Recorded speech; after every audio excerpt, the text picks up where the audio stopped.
Welcome, everybody, to Real Talk Fantasy Baseball on Friday, September 1st. I am Will Power, joined by Javi the Commish.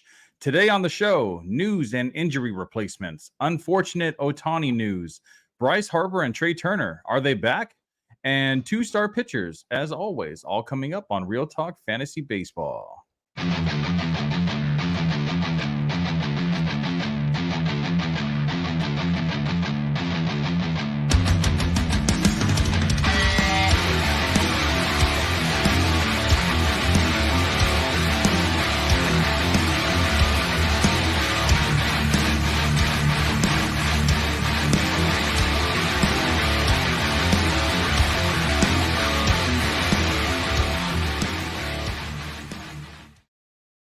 All right. Welcome, everybody, to the show. Before we get started, please hit that like and subscribe button. And if you're listening on Spotify, please hit that follow button so we can increase our viewership and everything that kind of goes along with that. We are trying really hard to provide good information for you guys, and we appreciate, the support that you guys give. All right. So there was some pretty big news this week. There's actually a pretty decent amount of news for this week. So for those that don't know, after the trade deadline is over, there are players that can be put on I forgot waivers, but it's basically waivers. For those that don't know what waivers are, it's where it's basically a salary dump where teams can let go of players without just letting them go. They can put them on what's called waivers, and other teams can claim that player. And it basically just takes their salary and everything that kind of goes along with their contract to the new team. So there were a lot of teams. I'm sorry. There were a lot of players that were put on waivers. So Harrison Bader, Carlos Carrasco, Mike Clevenger, Jose Cisnero, Lucas Giolito. That one was surprising. Randall Grichuk, Matt Moore, Dominic Leone, Reynaldo Lopez, and Hunter Renfroe.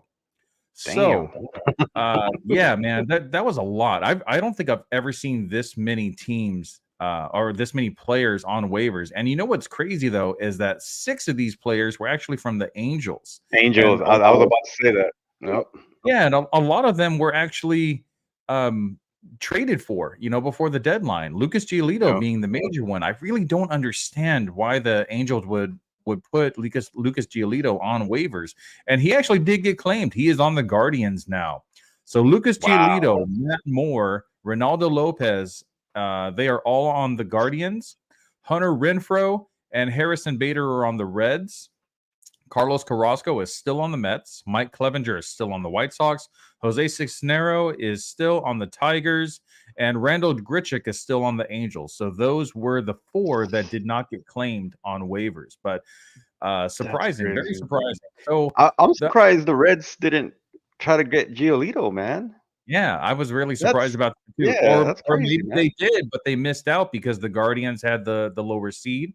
Oh, that's true. Sure, if the Reds or the Guardians have the lower seed, but either way, like it's crazy how every single one of these players, except for Dominic Leone that went to the Mariners, they all went to a Ohio-based team, Cincinnati and Cleveland. Weird. like to keep it in the family. Let's see, we got a couple comments. Jose Velasquez says, "Sup, dudes? What's up, man? How you been, dude? Haven't seen you in the comments lately, and glad you joined in today. Y'all better talk about my boy India." Oh, okay. Well, how about you put in the comments what you would actually like us to talk about, because I haven't really heard too much news about him recently. He's been injured. He's been injured. Not so way. I wonder if that's actually what he's talking about. If he wants us to talk about the injury or what else is going on in Cincinnati. I know Matt McClain. I think Matt McClain got injured also this past week. So yeah, some bad luck in Cincinnati, and with Ellie De La Cruz not really performing as well as he was in the beginning of the season, so that's another reason why the Reds are not doing so well, which is probably why they claimed a lot of those players on waivers. So honestly, it really looks like there's only one player that really stands out that got claimed on waivers, which is Lucas Giolito. Moving over to Cleveland, and it's a slightly better ballpark to pitch in. But I really don't think this does anything for his fantasy value, other than the Guardians have actually been known to get some solid production out of their pitchers. We've seen Clevenger when he was on the Indians before, and man, why am I blanking on his name?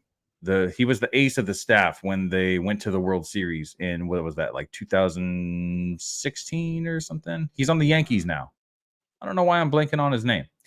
Well, if you guys listening to this, go ahead and put it in the comments. I know you know who I'm talking about.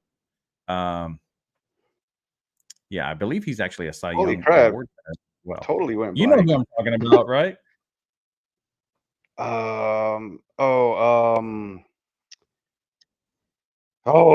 my God. Oh man, this is bugging me so much. I hate it when I blink Yes, on it names is. like I that. know, Oh bro. man.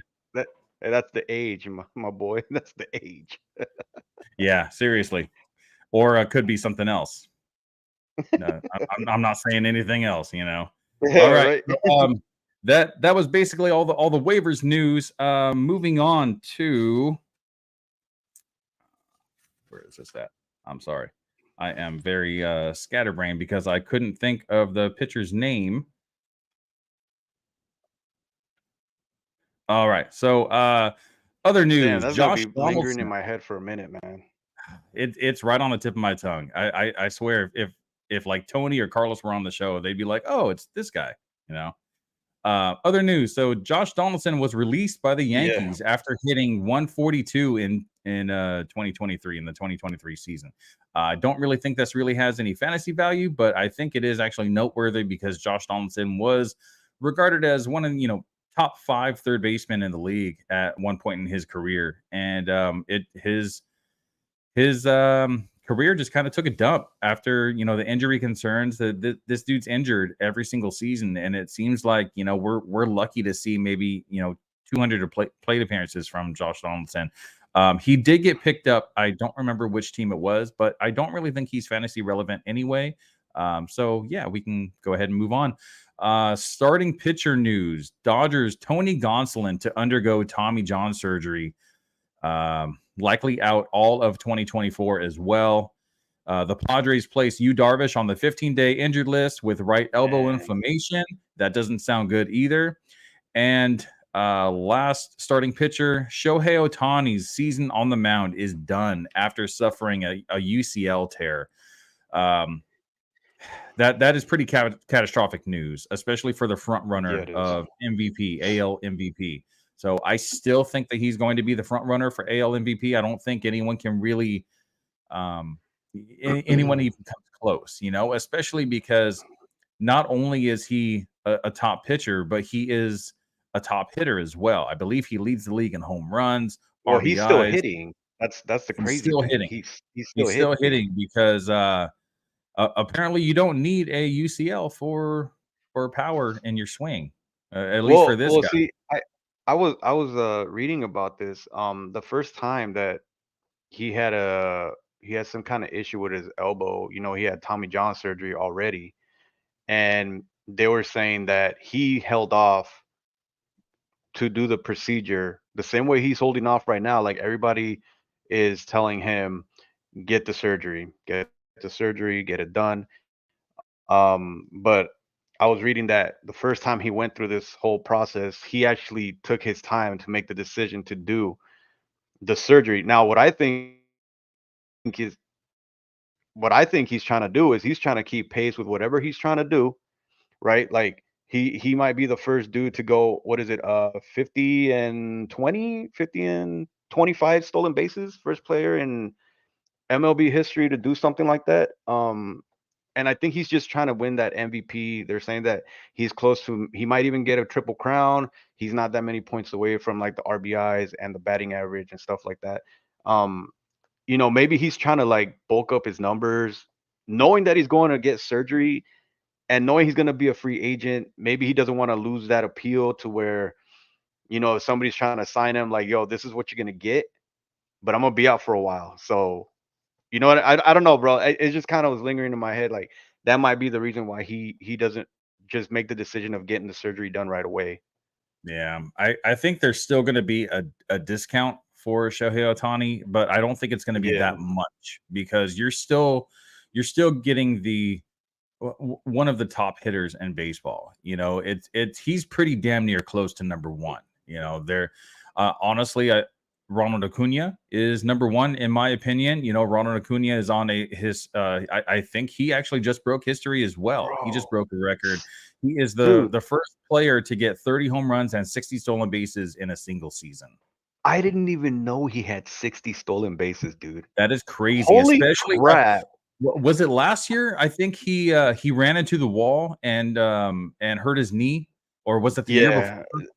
I don't remember which No, year it was, but coming back from that, that just shows the resilience of Ronald Acuna and shows how good he is. that's crazy. 30 home runs, 60 stolen bases is just amazing. And you have Mookie Betts on the other side that is doing some historic things himself, and it's so crazy to see the MVP race, in the American League, it's very cut and dry. It's Shohei Ohtani. There's no one else that comes Yeah. close. But in the National Yep. League, it's like you have Ronald Acuna, you have Mookie Betts, and then you also have Freddie Freeman. You can't count out Freddie Freeman because of that batting average and just the presence that the contact skills that he has. His production, bro. His It's so production is just consistent. insane. It's Now, so consistent, man. I do think that Acuna and Betts, they because they steal bases and Freddie doesn't, that's what kind of like leaves Freddie a little bit behind. But you can't discount that this guy is a top 5 player in Major League Baseball. Definitely. Yeah, I agree, man. It's fun, man. It's fun. Like I was getting notifications with about Acuna when he hit that grand slam off of Lynn last night, right? And I was like, holy shit, I can't believe Yeah. what this guy, he's what a year off from surgery, right? He had surgery, was it last year? So it's funny that you actually mentioned Lance Lynn because Tony Snap is on the show with us. What? You guys talking about my boy? It is perfect timing because He's at the Dodger game. you have Lance Lynn on your team, right? On your Yes. fantasy team. And what happened yesterday, man? How many points did Lance Lynn get for you yesterday? -5. -5. Dang, that sucks in the first week of the playoffs, man. That's So all right. for you guys watching and listening, Tony Snap and Javi the Commish are actually battling it out right now. They are facing each other, and then whichever one wins between them is going to face me in the next round. I actually have the bye this week. I was lucky enough to. That's a wrap for solidify me. second place. I got second place, so I got the bye this week. I'm just kind of biding my time. I've been doing my little moves here and there, preparing for next week, while these guys are putting everything they have into this week. So I feel like I might have a little bit advantage, but regular baseball, fantasy baseball, it doesn't matter. Anything can happen in the playoffs, right? I was hitting up Tony yesterday. I'm like, dude, I'm trying to hold on by a thread, bro. But his pitchers just stack up on the weekend, so I'm like, dude, it's pretty much over. I think, anything could happen in baseball, is what he told me. But just the way that everything lines up, I'm like, yo, he's got me. I mean, I don't know how else I'm gonna pull this one off. I was looking at the rest of your week, both of you guys, and Tony has a lot of pitchers still going. And I think that's the thing that's the biggest in his favor. Yeah. But, any pitcher could get rocked. So it really could go either way, Yeah, look at Lynn. It looks exactly. Look at Lynn. He's been doing great with the Dodgers. And then, you put him up against a Braves lineup. And then you saw what happened with Acuna, grand slam. And -5 points. And I think Javi had a pitcher that also had some negative points. Was it yesterday, the day before? Yeah, it was like a desperation. It was like a desperation pickup, man. I was like, Adon? I got to match pitchers with pitchers. Yeah, from the Nationals. Yeah, that's crazy, man. But it's exciting to watch you guys kind of battle it out, and it's even more exciting for me because I get to face one of you guys next week. Oh. Man, I don't even know. Tony, take care of business, bro. Bro, we're gonna lose to what's his name, Kevin. Kevin, have you seen what his team has been doing this week? Okay, but bro. He would it have like 500 points already or It something. looks like going down. The other team in our league going down is just completely demolishing Shohei Cohen. I think that's the team name. So Yeah, I think that's going to Mhm. be a pretty good battle too Yeah. between either going down and it's gonna be the Colossus crazy. of Clout, aka Kevmo, who has also been a guest on Yeah. this show before. So it's Shit's exciting fun, this man. year, man. It seems like everybody's in it. I feel like this is the most exciting year of our league that we've ever had.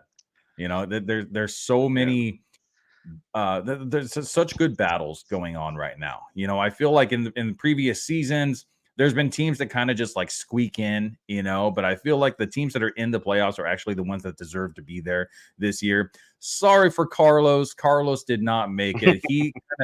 He squeaked in last year because Tony Snap actually he I punted. I set down a couple of my pictures. Yeah, he actually punted his week so that way Carlos would take the win and that would get him into the playoffs. But that did not happen this season. Sorry, Carlos. And actually, Carlos, he starts to kind of like fall off towards the end of the season anyway, like when fantasy football is about to start. So maybe it's It's a good funny. thing. He's admitted to it in the past too. You know that he knows all this information. He just doesn't translate it onto fantasy. Like he knows this guy's coming up. He knows that this pitcher has been doing well. That you should probably pick him up soon. But whatever it is, his I think it fantasy was actually isn't top on his it was priorities. actually me and him were battling it out for that last spot. And because Oh, I that's beat right. him, yeah, I think that's why I was able to get in. Yeah. Yeah, that's exactly what it Um, was. yeah, that's crazy. All right. You guys are ready to start talking about injury replacements. There were three Word. significant injuries that we actually have to talk about. And sorry, I'm still old school. I still use paper. Uh, Okay, that's what all I right, do. perfect. All right. So first up, we just talked about Shohei Ohtani and Tony Gonsolin, and who was the third one? Yu Darvish, all on the IL. And Yu Darvish is the one that actually has a chance to make it back. But most leagues have already started their playoffs, so I wouldn't count on him coming back. And he's kind of been crappy this year anyway. So he was dropped in our league. I don't think he's like a priority. If anyone does drop him, you don't even worry about trying to pick him up or anything. Even when he does come back, he's not going to be able to go 6 innings. If anything, he'll probably go 5, if that. And strikeouts have been down. He just hasn't had the best season this year. He's getting older. He is an older starting pitcher. He's been around for a while, and he was also in the Japanese league before he even came over to MLB. So he got is some miles seasoned. on him. Yep. Yeah. So 3 injury replacements that I wrote down. If you guys have any others that you want to talk about, feel free to go ahead and add them in.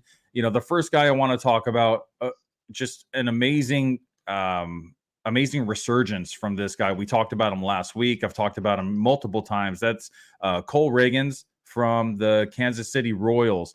And the biggest downside of Cole Ragans is that he plays for the Royals, so he's probably not going to get a lot of wins. But because he pitches so well, he doesn't really get tagged with the loss either. It's either no decision or it's sometimes it's a tough luck loss. But with all the strikeouts he gets and going 6 innings or more, I feel like Cole Ragans is at the top of this list. We also have Kyle Harrison, the rookie from San Francisco, and Christopher Sanchez, the rookie from the Philadelphia Phillies. So out of those 3, I personally like Cole Ragans the best. Do you guys want to add anything to that? What do you guys think? I like Ragans. Like you said, the fact that he plays on the Royals is a downer, but dude, I just feel like if the Royals get some help in the pitching department, they got a solid little core of players. They're trying, man. They got Bobby Yeah, Witt Jr. that you know, came I, up. I was I was talking to my brother about them, and he was telling me like they're gritty. They'll play, but it's just, dude, I just can't get over the fact that they don't like invest in their pitching a little bit more than they should. So out of those three, I like Ragans. Harrison, I actually picked him up the first time they called him up, and he had a lot of issues with walks in the minors, but he's actually been pretty consistent. Not that many walks recently.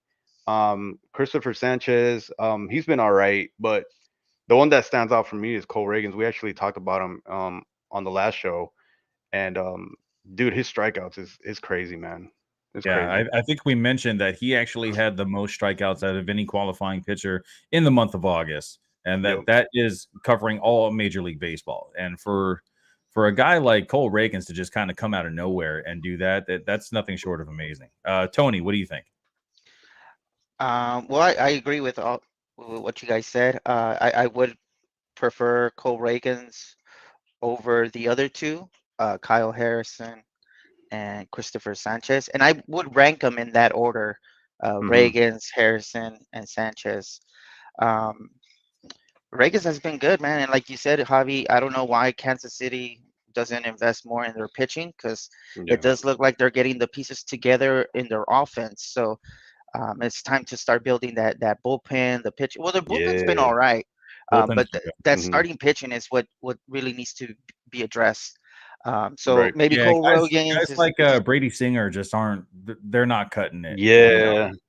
That's yeah. fine for like a number 4 or 5, but Yo.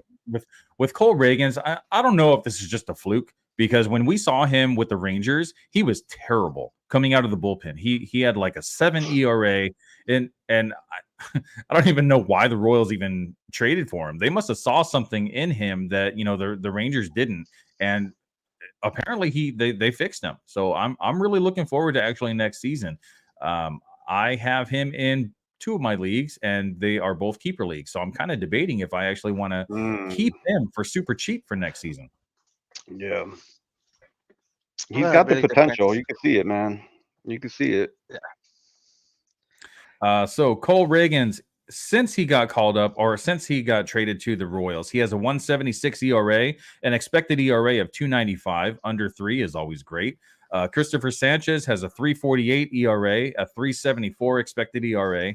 And Kyle Harrison has a 186 ERA, a 297 expected ERA. Now, Kyle Harrison is the one that we actually haven't seen a lot from yet. I believe he's only had 2 starts so far since his most recent call up. Yeah. So that one is still, to be determined, but he's looking pretty good.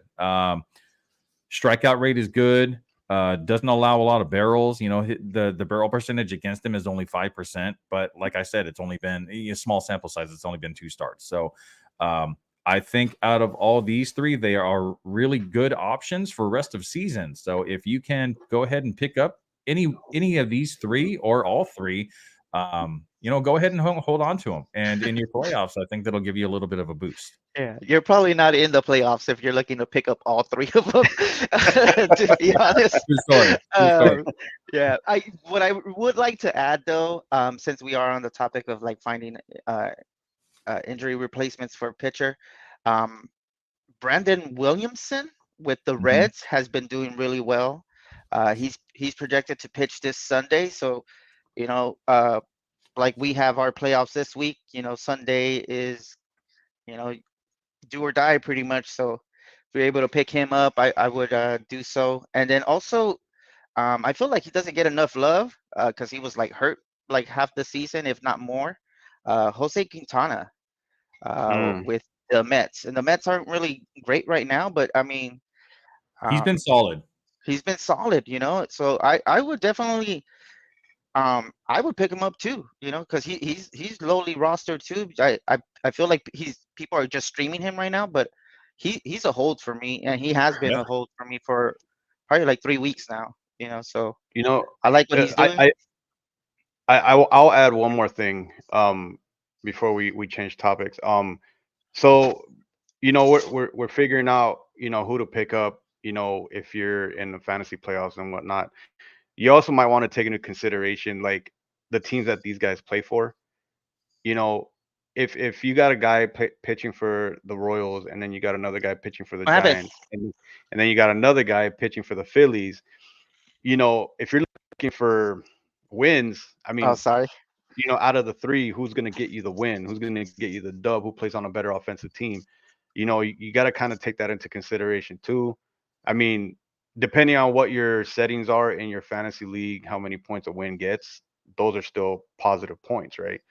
So Yeah, that in might the be something categories else that. league, in the categories league, Mhm. wins are very important, very Yeah. valuable. So depending on what kind of league you play in, you might want to take consideration into the teams that these guys play in too.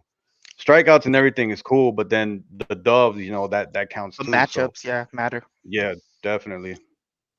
Yeah, there's a, a big emphasis on ratios in categories leagues. WHIP, ERA. Some leagues even have like K per nine, BB9. Extra categories like that. So Right. that's also something to take into consideration. That's when you want to look at the WHIP Hmm. for all these pitchers, and anything close to one is great. Once it goes above like a 1.3, then you're kind of getting into uh like territory that you don't really want to be in. That's Yeah. giving up a lot of hits, it's giving up a lot of walks, or a combination of both, which is a recipe for disaster, as we've seen multiple times before. All right, so going back to injury replacements, Bo Bichette heads to the IL with a hamstring injury. So three Mm. shortstop replacements. I have J.P. Crawford, Royce Lewis, and Orlando Arcia, all under 70% owned. Um, Javi, how about you take this one to start? Which one do you want the most? Let's rank them. Um, J.P. Crawford, Royce Lewis, and Orlando Arcia. Uh Shit. All right. I would probably go Arcia, Lewis, and JP Crawford.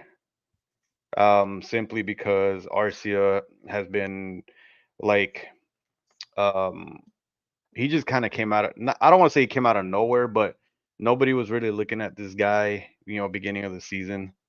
Um and he's been producing really good for the Braves. Plays on the Braves, that's a plus. I like Royce Lewis a lot, but man, he gets injured a lot. And dude, I feel like if he's healthy, he could probably be at the top of this list easily. JP Crawford, I mean, he's very consistent. JP Crawford has always been very consistent. We've talked about him a couple of times on the show. Um, any one of these guys are I would say is a good replacement. But if I had to choose, I would probably go with Arcia. All right, Tony, same question. I would go the opposite of what Javi did. I would go JP first.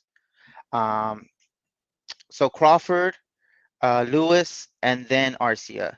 And my reasoning behind the swap as to Arcia and Crawford, Crawford plays or he bats.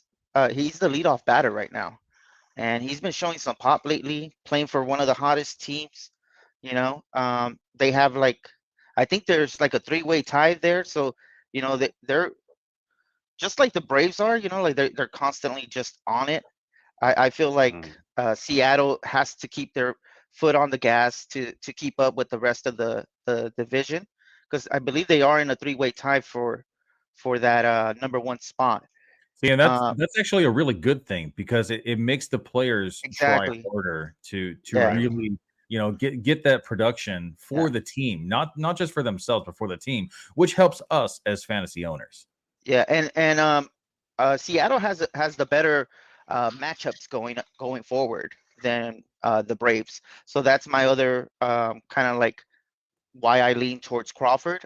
He's going to be facing weaker lineups or weaker pitchers than the Braves will be towards the end. So Crawford is definitely my number one right now. Like Javi mentioned earlier, Lewis is injury prone. He would be number one because he does have that power and speed. But He's that five tool guy, man. Like yeah, he has that. I there is potential, but again, he's injury prone. So he's just like Buxton. You get spurts, you get like Yep. little moments, flash in the pan type of thing. But Arcia has been consistent. I like him too.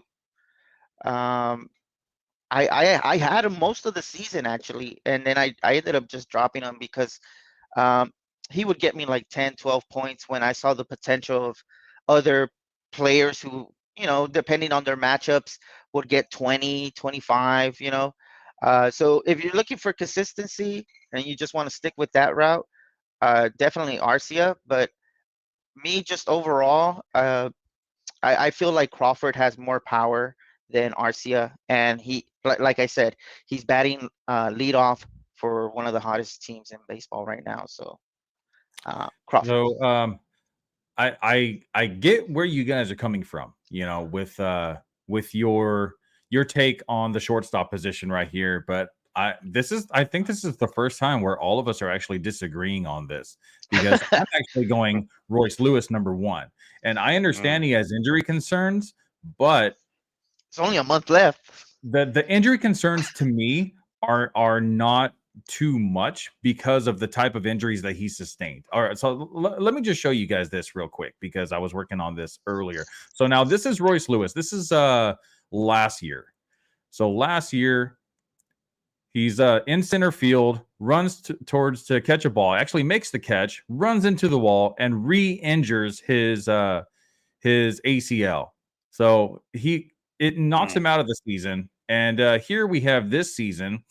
Look at this.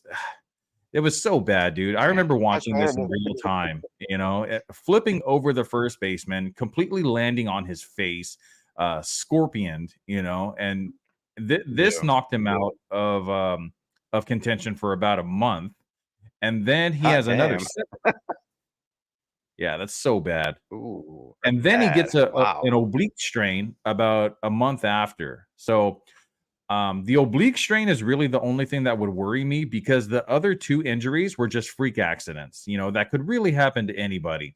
We saw Andrew Toles years ago, run into the wall, making a diving catch, and then his career is just over, and Aaron Judge, same thing, running into a wall, ended up getting turf toe, and there's so many players that have these freak injuries, and it could really happen to anyone. But like I said, the only thing that really concerns me is the oblique injury. That one, an oblique strain takes a long time to heal, which is why he was out for so long. But now he's back. He's batting .307. He has a max exit velocity of 114 miles an hour. That one sticks out to me the most, because I look at JP Crawford, it's 110 max EV, and Orlando Arcia, 109 max EV. And I do like the batting average and getting on base and everything that kind of goes along with that. I feel like maybe JP Crawford and Orlando Arcia kind of have that edge on Royce Lewis, but the power that Royce Lewis can bring to the table, he has 30 home run potential, whereas the other guys, I see them as maybe like 20 or less. Did he just have 2 grand slams back to back, or 1 grand slam and then the next day another grand slam? Is that what happened not too long ago? Was it Royce Lewis? I think he had 2. So.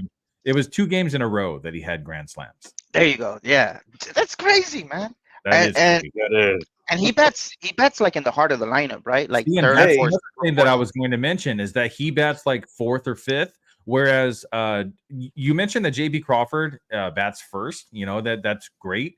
More chances to get on base, but he's not a base stealer really per se. So it's great for his on base percentage. It's going to get you 1 point. To get on first base, and then it kind of goes from there. Like what's going to happen? Orlando Arcia, I think I'm a little bit down on him because he bats 8th and 9th in the lineup. Yeah, he's so down.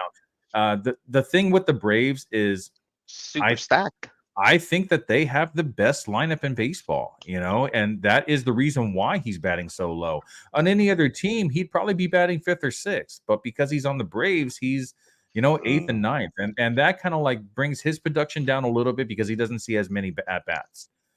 So I am actually going Royce Lewis, and then Orlando Arcia, and then JP Crawford. We're all different today. That's tight. Yeah. So Listen to me though, guys. If you want to win your leagues, you guys are gonna know Javi and Will. And we'll Yeah. see who wins out of you two guys this week, and then I know, man. It's gonna be and tough. then man. the battle Dude, for I next. feel like tomorrow he's gonna pull away and that'll be it. Trust that'll be We're it. really close, man. Anything can happen. Yeah. I think by Hey, tomorrow, you tomorrow guys my will know pitchers for can sure. get me -12. You know, you never know. The last two Let- pitchers I've gotten have gotten me negative. You know. Yeah. Hey, what really messed me up? Sorry, no, go I ahead, just go wanted ahead, to. go ahead. I was just gonna say what really messed me up this week is Bautista going down. That's what we should have talked about too as Yeah. injury replacements for a reliever, man. We did a couple weeks ago. Oh, okay. Yeah. But that guy's been out recently, you know. Yeah, it actually happened the same night that we had the show. Oh, okay. So Yeah, that probably 'cause was last week. I believe he got injured on a Friday night, and we were doing the live episode, and we actually had a comment asking about Bautista. So we kind of like gave our little 2 cents about replacements replacements for What was- closing. Ask Tony that question about the Cleveland pitcher. Oh, Was the it ace CC? of the ace of Cleveland back in No, 2016. What? One more time. Cleveland's ace in 2016. I remember the name now. Kluber? Oh, Corey Kluber. Kluber. Corey Kluber. That's Was that it? right. Yeah. We were blanking on the name earlier in the show, about 20 minutes ago. So I totally I don't forgot know he if- played for the. I remembered it kind of like Crazy. after we started talking about more starting pitchers and all that. So I forgot to. It mention was again. bothering me. Yeah, it was bothering me for a little while too. Yeah. All right, so now we go over to Mike Trout. Mike Trout back on the IL, comes back for one game after he gets reinstated from the IL, and then he goes back out on the IL because he's still feeling some pain. So I have 3 injury replacements here. One of them could actually be considered a shortstop as well. That's Luis Rengifo. Is it Rengifo or Rengifo? I don't know. I don't watch enough of the Angels broadcast to know if it's Rengifo or Rengifo. Second is James Outman, and the third is Seiya Suzuki. All are less than 70% rostered in Yahoo leagues. Tony, let's start with you on this one. So let's rank them top to bottom. James Outman, Luis Rengifo, and Seiya Suzuki. Shit. Sorry. I'm just going through the list because I know I heard you, but I don't remember the names. I would go Duvall, Suzuki, Outman. So I actually had Duvall on the list, but overnight he went from 69% rostered to 71% rostered. So I took so him everybody out of picked him the up? equation. Yeah, it was a earlier text that I had So sent so you. who do I choose from now? I added Rengifo. Luis Rengifo. He's So been doing really good too, He man. has been doing really good. That's tough because I really like what Suzuki has been doing, and I feel like we've been saying this all throughout the podcast. Matchup wise, the Cubs have an easy matchup going forward. So Suzuki kind of did rank as my number 2 behind Duvall, but with Rengifo, he's eligible at like 3 or 4 positions. Second, third, short, and outfield. Yeah. So if I specifically needed an outfielder, I will probably go with Suzuki. He bats. I think he bats like 5th or 4th. Some nights. I think it's like right behind Bellinger. But you know what, man? Regifo's been just killing it. He's been hitting the cover off the ball, and it's just been the only shining light ever since the Angels have been getting rid of everybody, Giolito and Renfroe and all these guys, and not to mention the Angels get going through like injuries, with Shohei, even though he's still batting, but he's not pitching, Trout, which is the one we're trying to replace for. Oh man, I really don't. It's a toss-up for me, to be honest. I'll pick either one.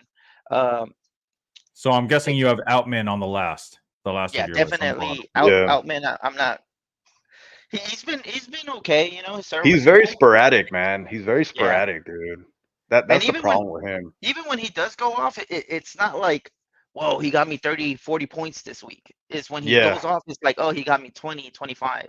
You know, and yeah. that's normally what you expect from. It'll be like 2 games he'll go off, and then 1 game or 2 games, 3 games he'll take a dump, and then that's the kind, that's how I see Outman. I personally would put Rengifo. I'm probably saying it wrong. I We're would all probably put saying him it at the wrong. top. It's all Dude, right. he's batting over 500 in the last 7 games, bro. I was like, what the fuck? I never really looked into him, as far as fantasy relevancy wise, but today when I was doing my research or whatnot, and I saw what he's been doing in the past week, I was like, wow, this dude is raking, bro. Holy crap. And he hits what in the 2 hole, I think, right? He hits second. He bats second, I Yeah, believe. I think that's right. Yeah. So, with all these injuries, that the Angels are having, it's like Tony said, he's probably like the one like shining light that's going on with the Angels. Besides, Ohtani doing his thing, record wise and whatnot. But I would probably take Rengifo. So Jose Velasquez is back in the chat. He says, "Take Bellinger, foo." The problem is Bellinger's like up to 90% rostered. So Yeah, unfortunately, if you weren't lucky enough to pick him up earlier in the season, I you highly asked out. doubt that anyone has dropped him because he's been so consistent. In the beginning of the season, his expected batting average was so low, nothing compared to his real Bunch of numbers. haters.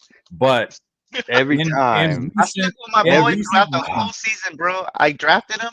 bro. I fucking stuck with him when he like stank in the first like month, and ever since that first month, yeah, exactly, he's been great. Bro, And bro, he has 2 home runs today. Oh, actually, bro, he had a double header. So, how many but times has a Dodger player gone to a different team and then they just blow up on another team? Dude, it just blows my mind where you're like, all right, let's get rid of Bellinger, and then he goes to the Cubs and he starts off like real crappy, right? yeah, And then all of a it's sudden, bam, it's it not just clicks. Dodgers though. It's like sometimes players just need a change of scenery. yeah, Yeah. Sometimes they get they have a lot of pressure on themselves. Bellinger was Dude, MVP. you He know, was rookie you of the know, year.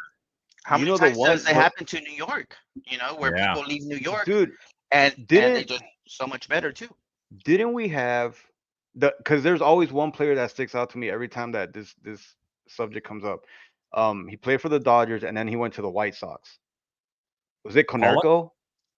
Oh, that was a while ago. That's what I'm saying. But he blew up in Chicago. I mean, I get it. It's a long time ago, right? But he blew up in Jordan Alvarez. yeah, yeah. I mean, he was a I just tripped. prospect, so it's a little bit different story. I just tripped Yeah, out, he never man. really played for like MLB Dodgers. He was in our system, or Right. not like my Yeah. system, but Your system? He was in your system. he was in our system, guys. I Yeah. was looking out for him. I tried to tell them, but yeah. It's kind of different when they're like prospects. Yeah. Yeah. Good All for right. Bellinger So though, man. that was your guys' shortstop replacement options. Same names for me. I'm actually going to say a Not Suzuki shortstop, number one. outfield, bro. We were talking about Oh, I'm outfield. sorry. I'm sorry. Outfield. Outfield. Thank you for correcting me. I appreciate that. That's why I was Tony's actually on the looking show right now. I just looked at Luis Rengifo and I have his position eligibility written down. And, He's and got I like thought, he plays everywhere but catcher. yeah, seriously. So Seiya Suzuki, I have him number one. He is currently 64% There you go. rostered. So he is the top rostered player out of all these three.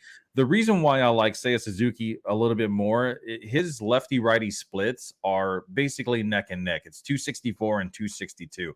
Now, those aren't great batting average, but it's pretty consistent. It doesn't matter, if it's lefty righty pitchers. I feel like he has a good chance to hit the ball and hit the ball hard every time he goes up there. It doesn't matter who the pitcher is, but then you look at Luis Rengifo. His lefty righty splits is 330 and 230. So he is terrible against right-handed pitchers. And there are way more right-handed pitchers in the league than there are left-handed pitchers, which means that maybe in the last week or so, like you said, he's batting over 300. He could have faced a lot of lefties, and that's the reason why he had such a good production. But for rest of season, I don't know if he's facing a lot of righties. He's probably going to get frustrated. He's gonna downslide a little bit. So I think I'm pretty low on Luis Rengifo. I actually did pick him up in our league only because I didn't want you guys to have a chance to pick him up for this week because he's facing a lot of lefties. That's fucked up. I am going to drop him this weekend because Lars Nootbaar just got back from the IL. So I have to slot him back into my lineup. And I'd rather have Lars Nootbaar than Luis Rengifo. And then James Outman is actually the lowest one on my list. I feel like this guy just strikes out way too often. Yes, he'll get a home run, maybe like once every couple weeks or something like that. And, you'll have a great day. But then the rest of the time, he's going to have 7 strikeouts for the week. And then that one home run that got you 10 points is really going to be worth 3 because of all those strikeouts. So I really do not like James Outman at all. I'm really surprised he's actually 63% rostered. And you know who I would prefer? Over James Outman, aside from Suzuki and Rengifo, is Max Kepler. Really? I don't know. Yeah, Max Kepler from the Twins. He normally bats, I believe, like in the heart of the lineup, either third or fourth. I never seen him any lower than that.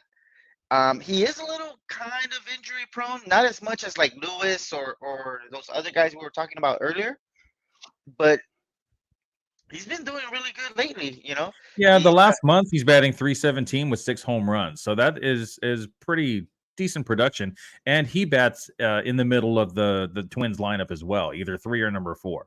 So I see exactly where you're coming from. The 20% rostered, that is what kind of worries me a little bit. Sometimes, like if the league, if fantasy owners aren't picking him up, that's when I kind of like do like a little deep dive. I didn't deep dive into Max Kepler, but a lot of times, like if I don't see a significant either roster percentage or a lot of ads, in recent weeks, I don't really like pay too much attention to it. Plus the Twins lineup kind of sucks anyway. Yeah. Hey, but you were just touting Royce Lewis not too long ago. Yeah. But the power production from Royce Lewis, I feel like that kind of like supersedes like the on-base skills of like a Max Kepler. Yeah, Max Kepler's right behind there, though. I feel like he's not too far off the power. For the month of August, he had 6 home runs, 11 RBIs. That's not too bad. I don't know. I feel like Kepler's been good.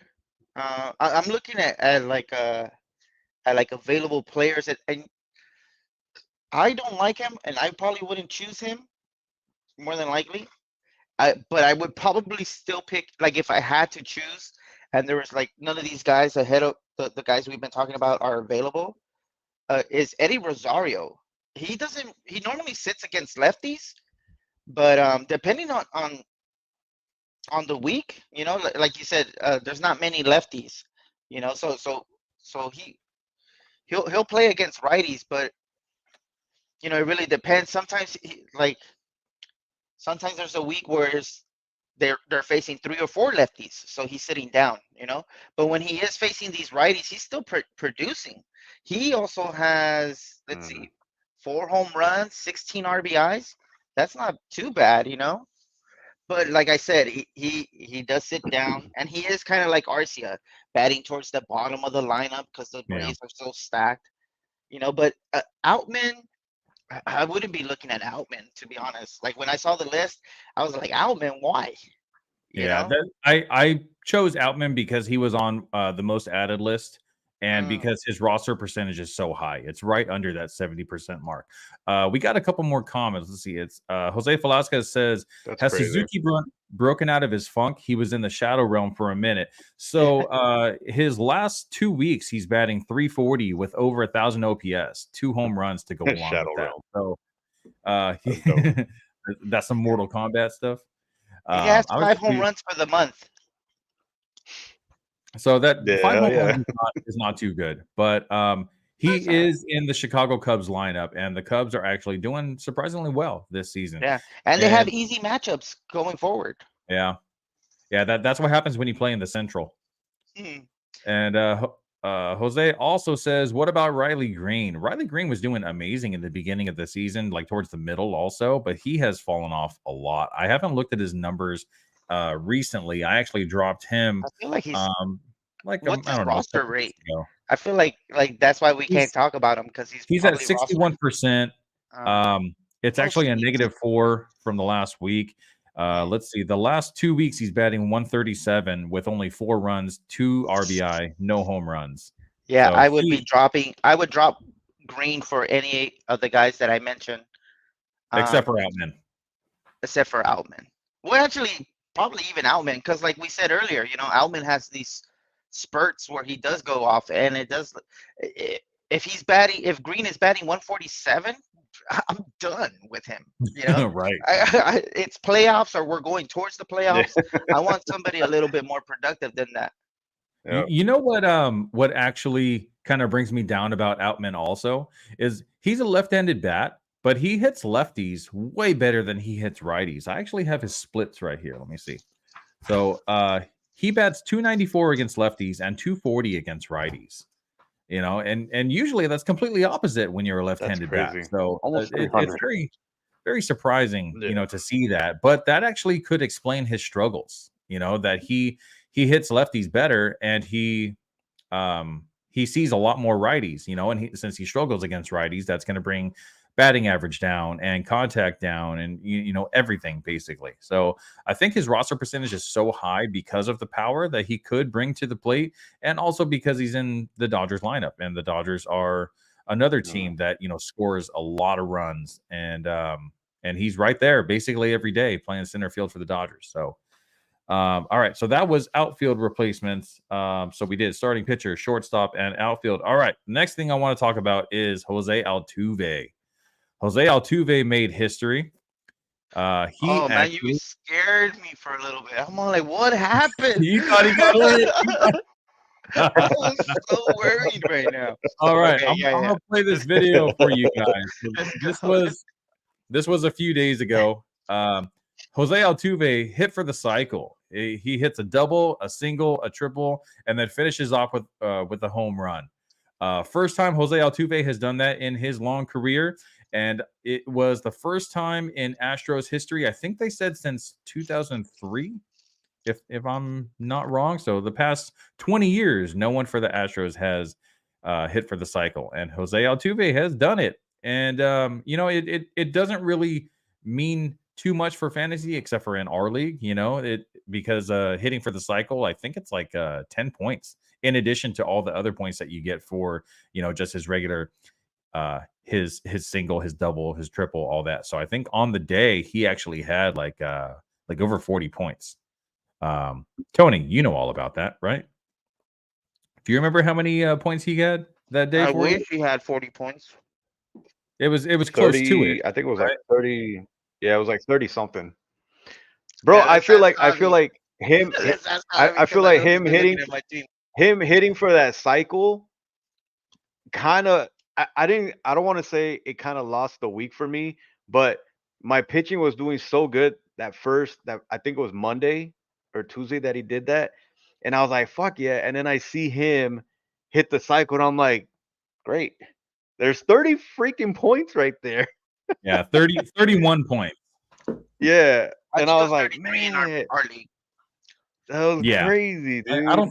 I don't think any traditional points leagues actually gives you extra points for the cycle. You just kind of get like you would have gotten 21, without That's crazy, man. Those extra points. But it's like this.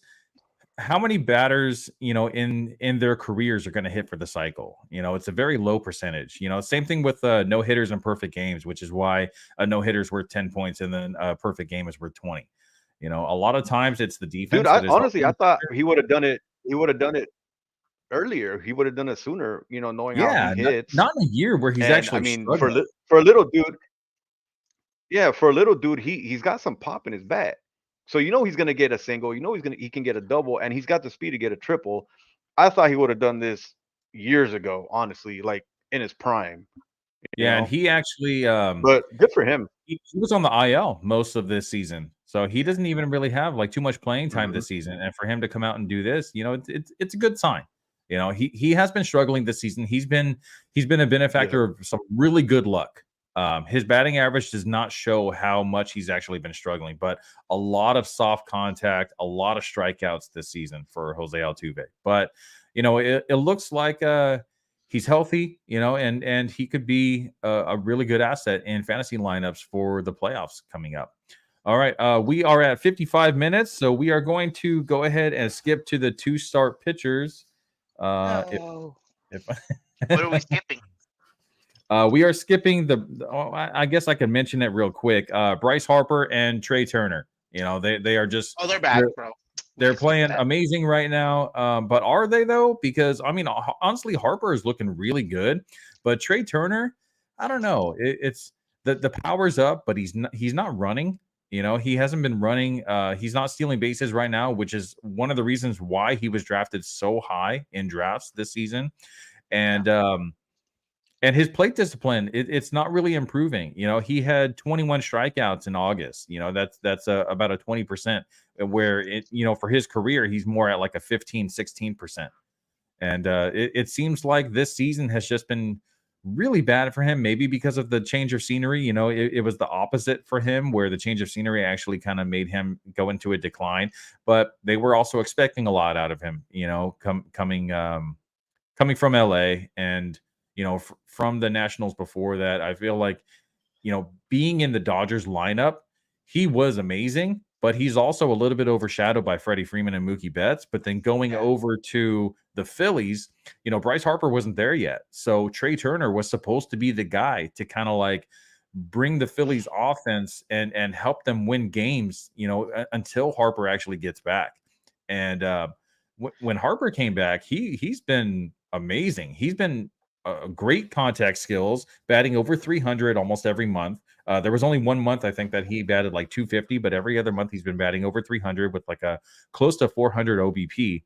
And it looks like he finally got his power stroke back. It looks like he's feeling really good, and he's actually hitting the ball really, really hard. He had a 114-mile-an-hour home run the other day. Whereas Trea Turner, I feel like maybe he was feeling a little bit of the pressure. And now that Harper's back and he has a little bit of stress lifted off his shoulders, maybe Trea Turner's back also. But I feel like we're going to have to see what he does in the rest of the season, the next month or two, to really see, if his production is worth a high draft pick next season also. I think Harper is still going to be up there. I think Harper is close to like a first round, second round pick, coming back from Tommy John surgery and just raking now. So I feel like, the former MVP, the former 2-time MVP should be, first round type of player, especially if he keeps on stealing bases, because he's been stealing bases this year too, even with that guard on his elbow. I'm sure that gets in the way and is probably on his mind all the time. But Trea Turner, if he doesn't start stealing bases, I think that he could actually drop closer to like middle of round 2, top round 3, maybe next season. Yeah. I missed the slide, man. I want to see the slides. That's what I want to see. Those slides are amazing. Oh yeah, I feel like Trea Turner was just going through like a breakup, like I felt like Trea Turner was really had his heart set on being a Dodger and believed that we were gonna hold on to him, and I actually believe that as well. I when I heard the news about them trading off Turner, I was like, Lux is not the answer, and obviously not, because he didn't even play this season. Or he did, but got hurt, right? Like he got hurt in spring training. Yeah, he got hurt. But see, look, like that's what I'm saying though. Like Lux is nothing compared to Trea. I don't know what they were thinking, like where they were like, Lux is gonna be our guy. No, I would have much more. I feel like the Dodgers. I think they were thinking Shohei Ohtani is becoming a free agent, in 2024. And why are we going to pay all this money to Trea Turner when we already have a crazy standout lineup? We don't need another bat. We need another starting pitcher. And with Ohtani, you get both. Maybe not. Things change because of the injury that might be different now, man. He's just saving his arm for the Dodgers, bro. He's like, you know what, my arm hurts. Something happened. Do you guys know if He's it's like, actually been? what tear? Is he going to get Tommy John surgery? Has that been announced? Who? Shohei Ohtani. No, that hasn't been. Hasn't been announced. No. He hasn't made that decision, I bro. think the only news we have is that it's a slight tear. Yeah. So it's not even like a full tear or anything like that. I haven't read anything like that. I heard that it's just like a strain almost. Now this kind of reminds me of like a Jacob deGrom situation where he gets injured and then they keep on, you know, pushing off the surgery. They're like, we're just gonna wait, we're gonna let it heal, we're gonna do some physical therapy, and then we're gonna come back, and then we're gonna be strong. And I feel like that was one of the worst decisions for Jacob deGrom because he ended up getting Tommy John surgery anyway. And now, you know, he got signed by the Rangers for 3 years, and now he's out for this season, you know, since the injury, and he's going to be out for most of next season as well. He should have just had the Tommy John surgery 4 seasons ago when he first had the UCL tear. And, you know, he would have been fine now, probably, you know, unless, you know, he would have needed a second Tommy John surgery, just like Shohei Ohtani. Shohei Ohtani had Tommy John surgery like 2.5 seasons ago. So he didn't play at all in 2020, was it? 2020 or 2021. And then he only hit for a season. So I think it was 2020 that he didn't hit or pitch. And then it was 2021 that he only hit. And then 2022, he came back as a pitcher and hitter. And that was the MVP season. And then, or was it Aaron Judge that actually took MVP? Yeah, Aaron Judge took MVP last season, right? Judge. But it was the two of them. And then this season, you know, it looked like the same Shohei Ohtani that we saw last year, but now he's probably still going to get MVP because he's still in the league and he's still, you know, mashing the ball more than anyone else in the league.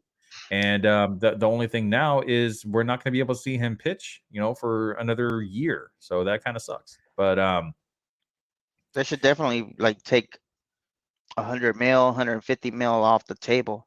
Yeah, they're over here talking about like 500 million, $500 million for this guy. And to be honest, man, I would much rather have Trey Turner and a secure shortstop. He's younger, bro. I think Gabriel mentioned it. Ohtani, how old is Ohtani? 29? I would rather have like a stable of guys than Ohtani. Like for a while, I was like on the Ohtani train, you know? I was like, yeah, we got to get him. We're going to do this. We're going to do that. But then like Gabriel kind of like brought me back down to earth. And he's like, it will make much better sense for us to get another high caliber ace or like, you know, a number 2 guy for starting pitching. And then like a high tier outfielder and then another high tier shortstop.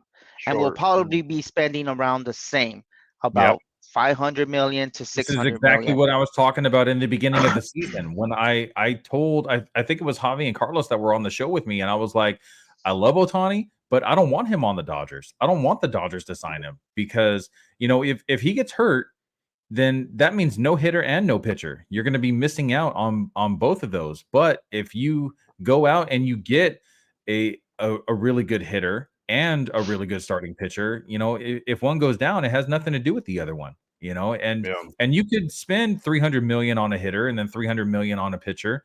And it's a little bit more than what they would pay Ohtani, but you know, it's not that much more, you know, let him be someone else's. Well, for somebody getting paid that kind of money, they're going to be like one of the best. If, you know, a top caliber player, either a pitcher or a hitter, you know, for 300 mil, I mean, you're getting the best of both worlds, whereas you're paying about $500 million, you know, for one player.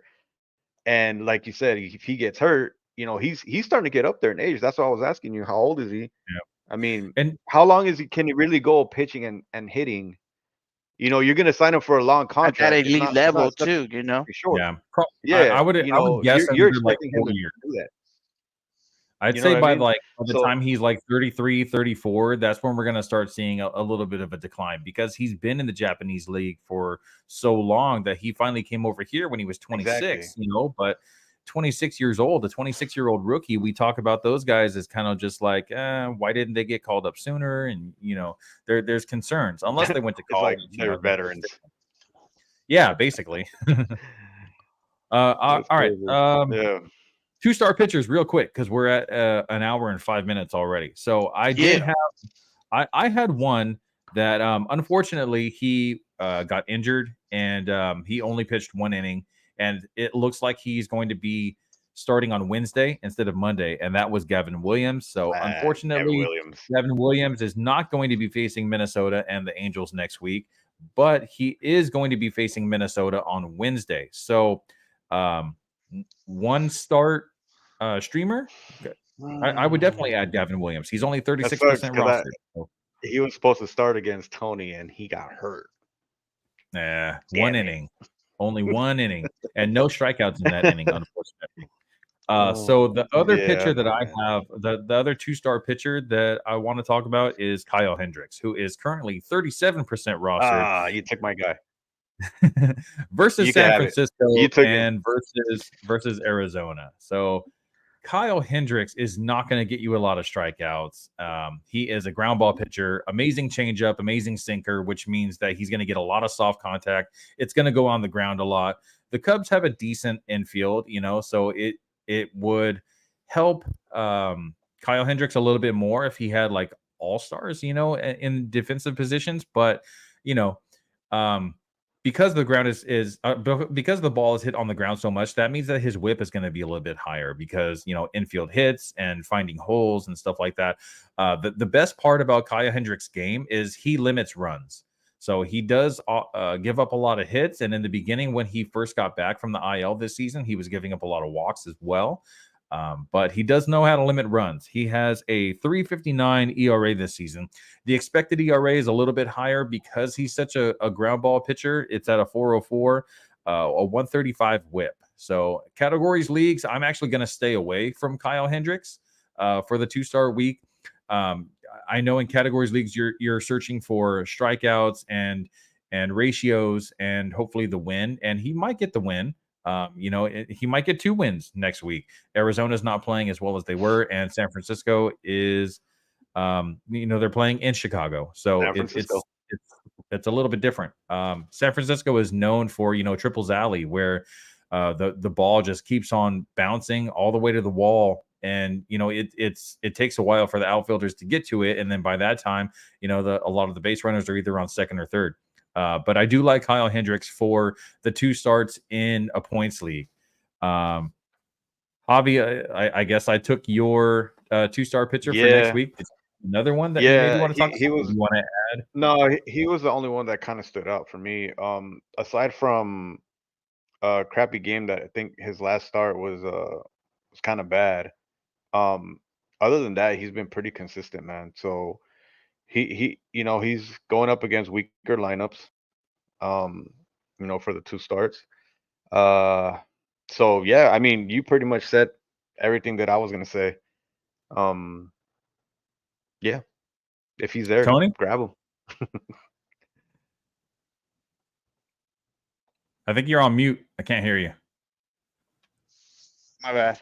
I don't really know. I didn't research it too much. I'm like looking at the 2-star because you didn't provide it in your notes, just so you know. Oh, you just said 2 weeks. I was like, who we gonna talk about? Yo, what about? But if someone dropped Giolito because of the uncertainty of him actually being picked up by someone in the waivers, I will probably be picking that guy up. Giolito, he is a little bit over rostered. I believe he's still in the 70s. But his matchups coming up now that he's with the Guardians, it's gonna be the Twins and the Angels. And me personally, I always like revenge matchups when a pitcher is facing their own team. So that's probably why Gavin Williams' start actually got pushed to Wednesday, because they ended up getting Giolito and they're having him as the 2-star pitcher next week instead. That makes sense. That makes a little bit more Yep. sense. You know, give Yep. Gavin Williams a little bit of a little more of a break. Yeah. You know who else has been doing really good, but I don't like their matchups at all? Is he used to be a former Dodger, and that's the only reason I kind of remember him. Is Andre Jackson? He's with the Pittsburgh Pirates right now. He's been doing pretty good and pretty solid.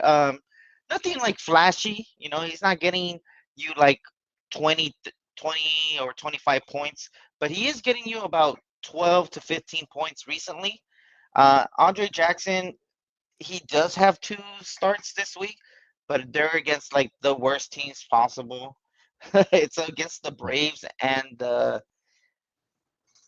Brewers. So I'd probably be skipping out on that. But if you're desperate, if you're in the playoffs and you don't have anybody that's, you know, a 2-week pitcher and you have a pitcher that's going on Friday or Saturday, I would probably look at dropping that pitcher that's going on Saturday, picking up somebody to stream throughout the week, and then picking that guy up. Maybe my pitcher that was going on Saturday or Sunday or something like that, Friday, probably picking them up like Wednesday or Thursday, you know. I feel like, see, look, Jackson's been solid lately, man. But you know, sometimes matchups is what matters, you know. And like we just saw, Sometimes it is, but sometimes it isn't. You know, we've seen multiple times where there's like just some guy that all of a sudden Domingo Germán comes to mind, and he throws a no-hitter, and Domingo Germán isn't even that good. You know. Yeah, but he did it against the Oakland A's. Andre Jackson is going up against the Braves and the Brewers. Yeah, the Braves just put up 9 runs. Different story. Yeah. Hey, here we go. I'm looking at the list right now, and I just talked about him. Jose Quintana. He's going up against the Nationals and the Twins. Those aren't too bad of a matchups. Yeah, good matchups. Those are decent matchups, and he's not highly rostered. I believe he's like in the 20s or 30 range. You know, so if he's out there, I'd definitely go pick him up. Andrew Heaney. Andrew Heaney, where's he at? I don't know what his Texas. But that's still not good. Texas. No. I don't like that either. He's playing against looking at the 2-star pitchers for next week, that most of them didn't really look too enticing. So. It's not great. It's not. All right, guys, we are at an hour and 12 minutes, so we have to wrap it up. I am Will Power. For Javi and for Tony Snap, this was Real Talk Fantasy Baseball. Hit that like button for joining. Make sure you hit that like button. That like button. If you're listening on Spotify, subscribe. make sure you hit that follow. We appreciate you guys. And if you're watching the video, I actually have the QR code in the top right corner. You can scan that with your phone, and it will take you to all of our social medias. Please like all of our stuff, and subscribe and follow and all that stuff. And thank you guys for being here. And we will be back next week. And thank you guys. See ya.